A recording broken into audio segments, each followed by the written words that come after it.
یہ منکرین حدیث کے شوشے ہیں، اس طرح قرآن سے دور کرتے ہیں، اور خاص کر نبی علیہ السلام کی تعلیمات اور صحابہ کرام کے طرز عمل سے ان کو چڑ ہے، اور وجہ یہ ہے کہ اللہ نے چونکہ مطالبہ کیا ہے صحابہ کی طرف اشارہ کر کے فَإِنْ آمِنُوا بِمِثْلِ مَا آمَنْتُمْ بِهِ فَقَدْ اهْتَدَوْا، کہ اگر وہ تمہاری طرح ایمان لائیں، صحابہ کی طرح ایمان لائیں، پھر ہدایت یافتہ ہے۔ سبیل المومنین کہا گیا اس کو، کہ بالکل سبیل المومنین واضح ہو چکی ہے، مومنوں کا راستہ، مومنوں کی جماعت کھل کے سامنے آ گئی ہے۔ اب دو قسم کے کردار ہیں، اب جس کا دل چاہے کفر و شرک کے اندر رہے اور جس کا دل چاہے ایمان خالص کی طرف آ جائے۔ تو اس طرح اللہ تعالیٰ نے ایک معیار قائم کیا۔ ابلیس کو سب سے زیادہ تکلیف اسی چیز سے تھی۔ اس دور میں بھی صحابہ کی طرح جو ایمان لاتا تھا کہتے تھے آمین بیوقوفوں کی طرح ایمان لائیں، اور اللہ تعالیٰ نے جواب دیا کہ خبردار سنو، اصل میں بیوقوف یہی ہیں، چاہے کتنے زیادہ سمجھدار بننے کی کوشش کریں، بڑے بڑے مفسر ہوں، بڑے بڑے PhD ہوں، MPhil ہوں، جامعہ ازہر کے پڑھے ہوئے ہوں، یا جامعہ اشرفیہ کے پڑھے ہوئے ہوں، یا مدینہ یونیورسٹی کے پڑھے ہوئے ہوں، اور بڑے بڑے سیاستدان ہوں، بڑے بڑے جرنیل ہوں، اگر صحابہ کی طرح ایمان نہیں لاتے ہیں تو ان سے بڑا بیوقوف کوئی نہیں ہے۔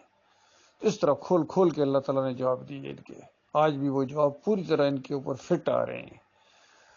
اور یہ جو منکرین حدیث ہیں یا منکرین تکفیر ہیں، ان کو سب سے زیادہ چڑ اسی بات کی ہے۔ ابھی اس پوسٹ کے اندر یہ حضرت صاحب کہہ رہے ہیں کہ اللہ تعالیٰ تو یہ کہہ رہا ہے هو الذی بعث فی الامیین رسولا منہم یتلو علیہم آیاتہ وَيُزَكِّيهِمْ وَيُعَلِّمُهُمُ الْكِتَابَ وَالْحِکْمَةَ وَإِنْ كَانُوا مِنْ قَبْلُ لَفِي ضَلَالٍ مُبِينٍ۔ سورہ جمعہ کی آیت ہے کہ وہی اللہ تو ہے جس نے ان امیین کے اندر رسول مبعوث کیا جو ان کو اللہ کی آیات سناتے ہیں اور ان کا تزکیہ کرتے ہیں اور ان کو کتاب کا علم سکھاتے ہیں، حکمت و دانائی کی باتیں بتاتے ہیں۔ اور اس سے پہلے، یعنی اس قرآن کے نازل ہونے سے پہلے، اس نبی کی نبوت سے پہلے، ظاہر بات ہے کھلی گمراہی کے اندر تھے سارے کے سارے۔ ابراہیم علیہ السلام کی پوجا ہو رہی تھی، اسماعیل علیہ السلام کو مدد کے لیے پکارا جا رہا تھا، لات منات حبل کو پکارا جا رہا تھا، یہ ساری چیزیں تھیں، تو یہ گمراہی تھی۔ واسطے، وسیلے، نظر و نیازیں، چڑھاوے، رکوع، سجدے، سب کچھ ہو رہا، سب یہ اندھیرا تھا، سب گمراہی ہے۔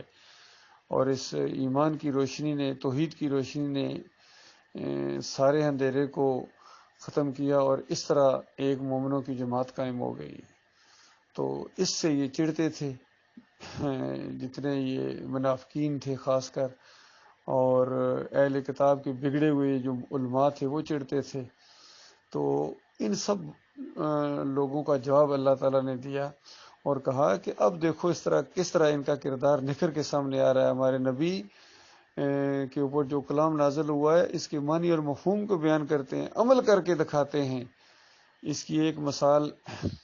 کہ جب وہ آیت نازل ہوئی الذین آمنوا ولم یلبسوا ایمانہم بظلم اولئک لہم الامن وہم مہتدون، سورہ الانعام کی آیت، کہ وہ لوگ جو ایمان لائیں اور اپنے ایمان کے اندر ظلم کی ملاوٹ نہ کریں، ذرا برابر ان کے ایمان کے اندر ظلم کی ملاوٹ نہیں ہونا چاہیے، تو یہ صحیح معنوں میں ہدایت یافتہ ہیں، اور امن ان کے لیے ہے، دنیا اور آخرت میں امن کے یہ مستحق ہیں۔ جب یہ آیت صحابہ تک پہنچی گئی، آیت نازل ہوئی ہے، انتہائی پریشان ہو گئے اور نبی علیہ السلام کے پاس آئے اور کہا کہ اے اللہ کے رسول صلی اللہ علیہ وآلہ وسلم، یہ ایسی آیت نازل ہوئی ہے کہ ایسا محسوس میں مفہوم بیان کر رہا ہوں، ایسا محسوس ہوتا ہے کہ اس کے اوپر عمل کرنا ہمارے بس کی بات نہیں ہے۔ کون ہے ہم میں سے جس سے ذرا برابر ظلم نہیں ہو جاتا؟ کبھی غلام کو زیادہ ڈانٹ دیا، بچوں کے ساتھ ذرا سختی کر دی، کبھی بیوی کے ساتھ کچھ ایسی تلخلامی ہو گئی، لوگوں کے ساتھ لین دین میں تھوڑے بہت معاملات ہو جاتے ہیں، تو اس ظلم سے تو کون بچے گا؟ اور اللہ فرما رہا ہے کہ جس نے ظلم کو کھرچ کے نکال دیا، بالکل ذرا برابر ظلم کی ملاوٹ نہ کی، وہ ہدایت یافتہ ہے۔ تو کس طرح ہم اس پر عمل کریں؟ کیسے ہو سکتا ہے؟ کیسے ممکن ہے؟ تو نبی علیہ السلام نے فرمایا کہ میرے ساتھیوں، یہاں ظلم سے مراد وہ ظلم نہیں ہے جو تم سمجھ بیٹھے ہو، یہ ظلم نہیں ہے، یہ تو بشریت ہے، یعنی یہ تو ہو جاتا ہے تھوڑا بہت، اصل ظلم وہ ہے جو سورہ لقمان کے اندر آیا ہے، ان الشرک لظلم عظیم۔ تو اس آیت کے اندر جو ظلم کا لفظ اللہ نے استعمال کیا ہے اس کا مطلب شرک ہے، جو سورہ لقمان کے اندر آیا ان الشرک لظلم عظیم۔ لقمان علیہ السلام نے یا رحمت اللہ علیہ نے اپنے بیٹے کو نصیحت کی تھی، یا ابنیا لا تشرک باللہ ان الشرک لظلم عظیم، اے میرے بچے دیکھنا شرک نہ کرنا، شرک نہ کرنا، شرک بہت بڑا ظلم ہے۔ تو کس طرح نیک لوگ اپنے بچوں کو وصیت کرتے ہیں، یعقوب علیہ السلام نے یہی وصیت کی تھی اسی انداز سے اپنے بچوں کو۔ اس سے پہلے ابراہیم علیہ السلام کر چکے تھے کہ میرے بچوں دیکھنا ولا تموتن الا وانتم مسلمون، تمہیں موت نہ آئے مگر مسلم کی حیثیت سے مرنا، ذرہ برابر تمہارے نامہ اعمال کے اندر شرک کا شائبہ تک نہیں ہونا چاہیے۔ اور ابراہیم علیہ السلام کے لیے اللہ تعالیٰ نے ہر جگہ کہا وما من المشرکین، شرک کا ایک دبہ تک ان کے اوپر نہیں تھا۔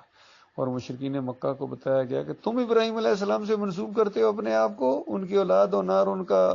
پیروکار ہونا، ان کے طریقے پر چلنے کو، تم مشرک ہو، اور وہ مومن تھے، موحد عالم دین، وہ موحد تھے، اللہ کے یکسو پیغمبر تھے ابراہیم علیہ السلام، تمہیں ان سے کیا نسبت ہے؟ ہاں ان سے اگر کوئی نسبت ہے تو اب ہمارے اس آخری نبی محمد صلی اللہ علیہ وسلم کی اور ان کے ساتھیوں کی ہے۔ تو یہ چیز ہوتی ہے، اس انداز سے اللہ تعالیٰ نے بتایا، لیکن آج یہ اس سے دور کر رہے ہیں۔ اور بتائیے یہ تشریح اگر نبی علیہ السلام کی موجود نہ ہوتی تو آج کون قرآن آیات کی تشریح کر سکتا تھا؟ اور پھر صلاۃ کا حکم ہے، صلاۃ پڑھنے کے طریقے، زکوٰۃ کا حکم ہے، اس کے دینے کے طریقے، اس کا نصاب کون مرتب کرتا بتائیے؟ حج کے طریقے کون بتاتا؟ یہ ساری چیزیں اصل میں اس بنیادی ڈھانچے کے یہ خلاف ہیں، یہ منکرین حدیث اور منکرین تکفیر، یہ صحیح معنوں میں منکرین قرآن ہیں، یقین کیجئے۔ اور ان کی باتوں میں بالکل نہیں آنا ہے، ان کو دین سے کوئی لگاؤ نہیں ہے، یہ بے دین لوگ ہیں، اور بالکل ان پابندیوں کو یہ اپنے اوپر نافذ ہی نہیں کرنا چاہتے ہیں جو اللہ تعالیٰ کا دین ایک مومن کے اوپر، وہ پابندیاں جو بڑی پسندیدہ پابندیاں ہیں، پابندیاں ایسی نہیں کہ کوئی دل تنگ کرنے والی، پابندیاں ایسی ہیں کہ جس مقصد کے لیے ہمیں پیدا کیا گیا ہے اسی کے اندر یہ پابندیاں رکھتی ہیں، بلکہ اسی بندہ بننے میں ہمیں معاون ثابت ہوتی ہیں یہ، اس لیے اللہ کی طرف سے گویا تحفے ہیں یہ، جس طرح صلاۃ کے بارے میں کہا گیا یہ اللہ کی طرف سے تحفہ ہے مومنوں کے لیے۔ تو یہ کوئی ایسی چیز نہیں ہے کہ کوئی ایک کوئی مصیبت میں ڈالنے والی چیزیں ہیں، جو شریعت جتنی ہیں یہ تو مومنوں کو کامیابی کے طرف لے جانے والی یہ چیزیں ہیں۔ تو یہ مولوی لوگ جو ہیں طرح طرح کے انداز سے آئے ہیں، یہ نہیں چاہتے ہیں کہ بندہ قرآن اور اس کی صحیح تشریح کی طرف جائے، قرآن حدیث کی طرف نہیں جانے دینا چاہتے ہیں، کیونکہ پھر ان کا پورا سسٹم ختم ہو جاتا ہے، ان کے پیٹ کے اوپر چوٹ پڑتی ہے، لات ماری جاتی ہے ان کے اوپر،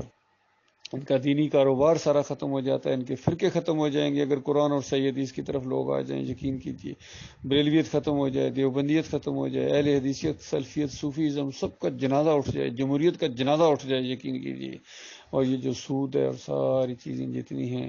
ایمان کے خلاف، جتنی فحاشی ہے، سب کا خاتمہ ہو جائے اگر صحیح معنوں میں قرآن حدیث کی طرف آیا جائے۔ اللہ تعالیٰ اس کی توفیق عطا فرمائے۔